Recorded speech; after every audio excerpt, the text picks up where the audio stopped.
Hi everyone, it's Jennifer from Fiberflux. In this video, I will show you how to crochet the Freshwater Pearls Bracelet. This is a pretty bracelet that is super easy to make. And for this project, you'll need a skein of embroidery floss. I used just regular DMC embroidery floss. This is kind of a silvery lavender that I use, and it's color 3042 in case you'd like to find the same color, or you can use whatever color you like. You'll also need some beads. I am going to be using some freshwater pearl beads that I have. These are kind of like a rose color, very textured and pretty. And then these are kind of like a dark gray, kind of iridescent freshwater pearl bead. There are tons and tons and tons of beads at the craft store, and you can really use whatever you like for this project. I just thought these beads look pretty together. And you'll also need a 2.75 millimeter C crochet hook, a pair of scissors. You'll also need a clasp. I'm going to use this kind of decorative hook clasp, but you can use whatever you want. There's lots of different clasps out on the market. And I want to talk about the needles for just a moment.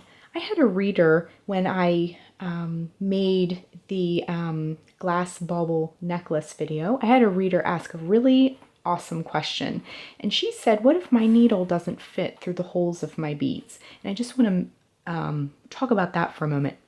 For most beads, you can get this is a cross stitch needle. This is also made by DMC, and this is found in the cross stitch aisle. It's very narrow, unlike a tapestry needle that you normally use to weave in your ends with knitting and crochet. But this is, I believe, a size 24. You can also use a 26, but this will fit through most beads. However, some beads have very, very tiny holes, and you can also find these needles that are more like sewing needles than anything else, but they're very, very long, and they're actually called beading needles, and they're very long, and they're actually kind of flexible because of their thinness. So you can also, if you're having trouble with your beads, try one of these needles. In addition, there's also this handy tool called a bead reamer out there. And it normally comes, you can buy it by itself, or if you have a jewelry toolkit, this a lot of time will come with that. And all you do, if your bead hole is small, or sometimes you'll get a bead that has some rough edges and you just need to like smooth it out a little bit, you can stick this bead reamer into the holes of your beads and just kind of widen the hole just a little or smooth it out somewhat. This is also a very handy tool to have when you're working with beads. So let's get started. I wanted to show you something else also. This little tool here is called a needle threader, and you can use it if the eye of your needle is small. You can take a needle threader and insert it into the eye of your needle, like that, and then put your embroidery floss through the hole, it's a little wire, and then pull it through. And that makes it very easy to thread a needle, just like that. So you can use this tool if you're having trouble getting that through the eye of your needle. The next thing you're going to do is go ahead and string all the beads onto your embroidery floss. So you're just going to alternate. I'm just going to go in a random pattern, and I also came across these glass beads that I thought matched really nicely. So I'm just stringing mine on, just in a particular pattern, and you just want to do that and get all the beads on there all at once. And again, if some of your bead holes are too small, you can use that tool that I showed you earlier, the bead reamer, to kind of widen those holes a little bit. So just go ahead, I'm just going to go ahead and string all these beads on here, and then we'll rejoin in a moment and I will show you how to crochet your bracelet. So now we have all of our beads strung onto the embroidery floss, and I just wanted to point out these little gray beads that I showed at the beginning of the video. I ended up leaving those out because it made the bracelet entirely too heavy. So we can just put these aside and use them for another bracelet or another project entirely from those. So we just have the freshwater and the glass, the pink freshwater, and there's a lot of really fun texture happening on this bracelet right now. So what you want to do next is remove your needle from your embroidery floss and then just grab your hook. Again, we're using a 2.75 C crochet hook for that. We're going to begin our bracelet by putting a slip knot on our hook.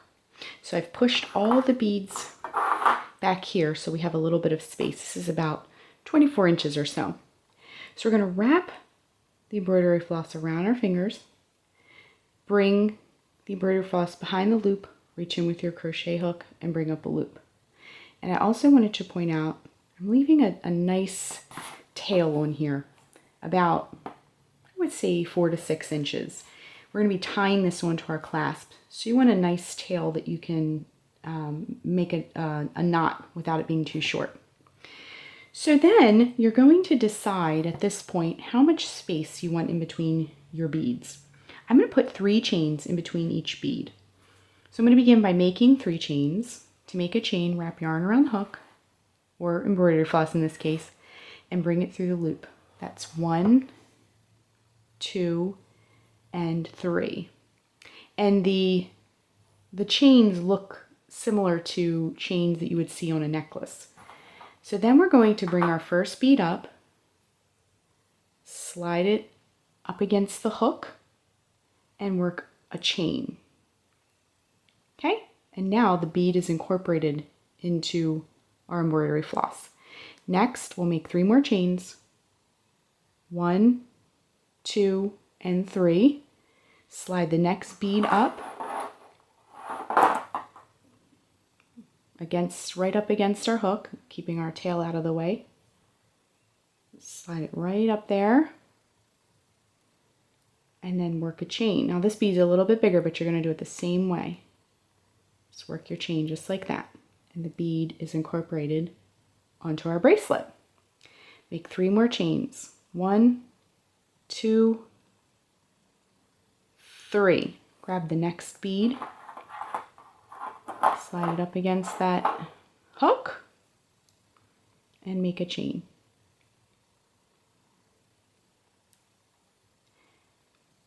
3 more chains. 1, 2, 3. So we're just going to keep doing this. Work 3 chains, work a chain with the bead. 3 chains, work a chain with the bead. So I'm going to go ahead and do that. And as you're working, if you're unsure how long to make yours, just getting that last, there we go. If you're unsure how to make yours, just wrap it around your wrist as you're working for the perfect length. So I'm going to go ahead and continue, and then we'll rejoin in just a moment. So I've come to the end, and this is about the length that I would like. And again, hold it up, wrap it around your wrist, and try it out to make sure. Now I'm going to cut a fairly long tail, again, about 4 to 6 inches, and then fasten off with your hook.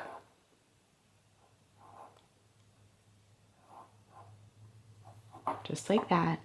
Pull the knot. So we have 1 strand of our bracelet complete. Now you can just stop here and make your bracelet 1 strand. See how it looks. You know, it's very textured and pretty. Or I'm going to continue. I'm going to put this strand up here. And I have a bunch of beads left on my, now this one I used 1, 2, 3, 4, 5, 6. So I might have enough, I definitely have enough for 1 more strand, maybe even 2 strands. So I'm going to keep going and make another strand identical to this one. So with the beads I had, I was able to actually get 3 strands for mine. So I just finished the last bead and did my last chain 3 of the strand.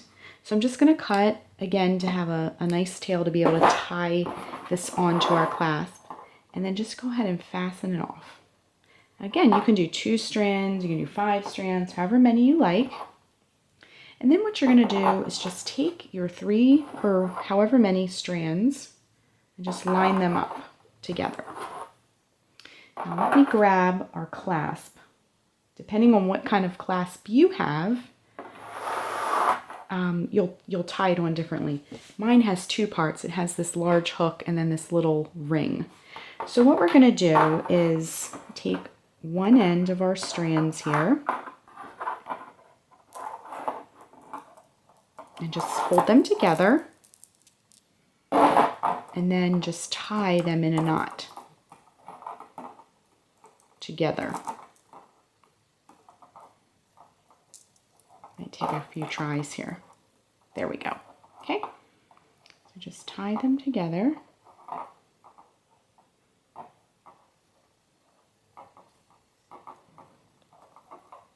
Nice secure knot, okay? It's starting to look like a bracelet. Then you're going to take one of your clasp halves, and then what I like to do is split the strands like this, and then thread one side, push it up against that knot, and then tie a couple knots. I'm going to do 3 knots just to make sure everything stays on there.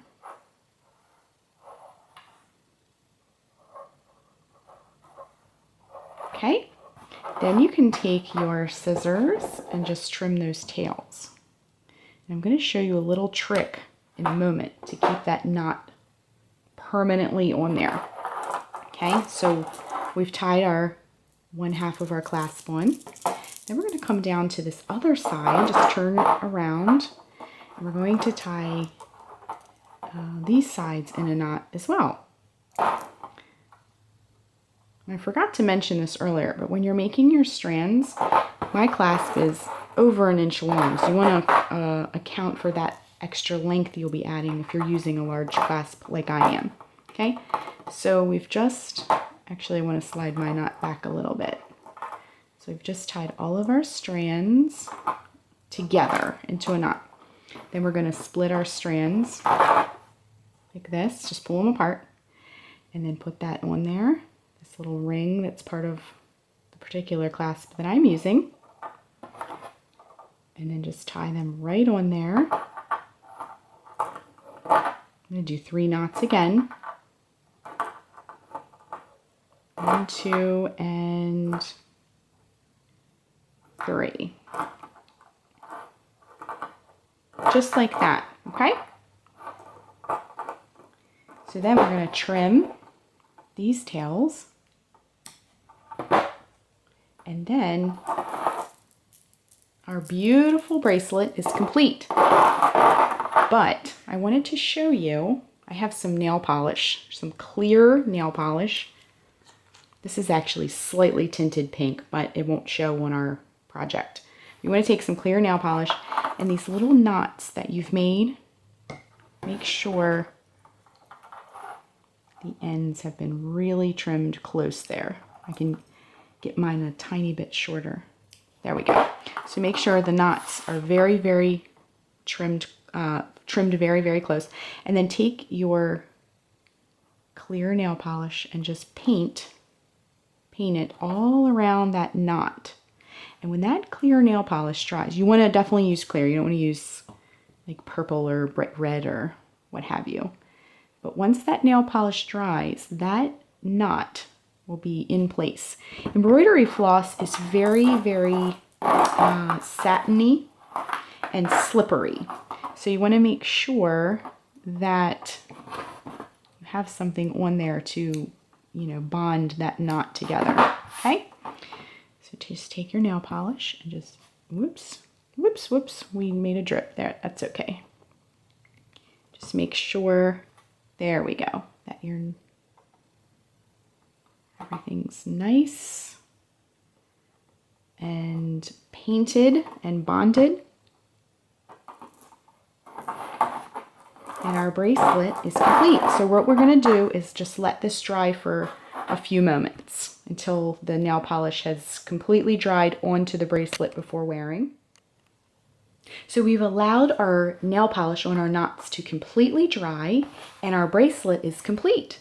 So that is how you crochet the Freshwater Pearls bracelet. I hope you enjoyed this tutorial, and this makes a fantastic gift for a birthday or for Mother's Day or someone special, and also be sure to make one for yourself as well. Thanks so much for watching, and be sure and click the subscribe button to get all the latest Fiber Flux video updates. Thanks again!